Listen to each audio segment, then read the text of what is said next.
Well, welcome back. It's time for the Tee Up with Brent Lale. And Brent, we're starting with a hockey story in the middle of summer. The World Junior Showcase is underway in Minnesota. Yeah, Canada is playing Finland in its first of 3 games over the next 4 days. Games against Sweden and the U.S. will give management an early look at potential players for this winter's tournament.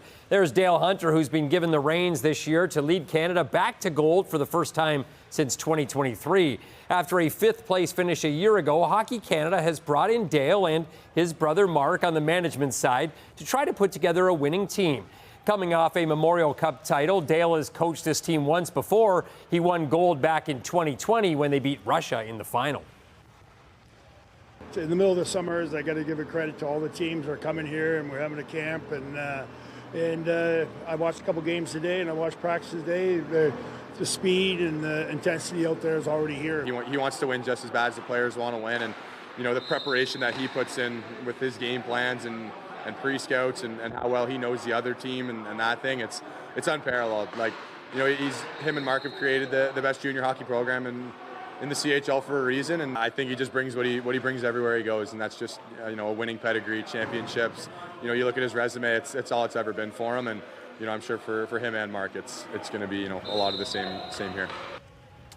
Quite a haul on the gridiron for local high school football programs. Yes, the London Junior Mustangs sent all 5 of its teams to the championship games and are bringing back some hardware to the Forest City.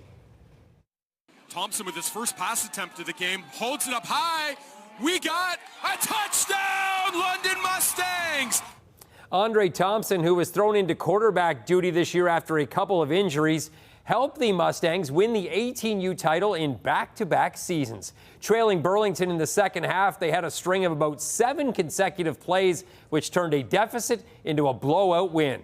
This program has solidified itself as the top organization in the OSFL. It starts at the top, having the Western Mustangs be so successful. I played at Western. A lot of my friends who played that stayed in the area, they coach now, which has led to an excellent high school, program all across the city. I think we have the most competitive, if not the best, high school league, in the province. And then that works its way through to the Junior Mustangs in competitive football as well. And Brent, a local fastball team is competing this week for a national championship in Saskatoon. Yeah, the Fingal Storm U20 team is at the Canadians right now.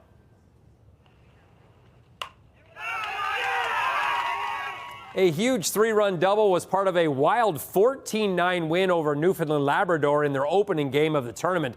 Fingal is the first team from the St. Thomas Southold area to qualify in nearly 30 years.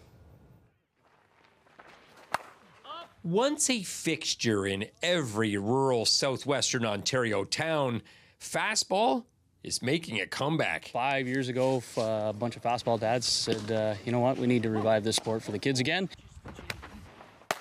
In Fingal, just southwest of London, they've slowly brought the game back, going from 0 youth teams to 5. We get to play our home games on Thursday nights, and there's a lot of kids that come out and watch us in Fingal jerseys, so it feels cool to be a role model for them and also to bring fastball back to these rural communities, like to represent Southwold and also the municipality of West Elgin and everywhere else.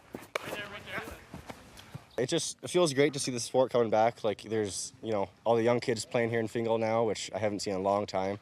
For the longest time, we were the youngest age group playing fastball, and it's just really nice to see that it's coming back finally now. For anyone who hasn't watched this game at the highest level, it's a game of speed and power. It'll be a very fast game compared to what you're thinking of with the MLB. Everything's so much closer and smaller, and it's just, in my opinion, it's faster and more entertaining to watch.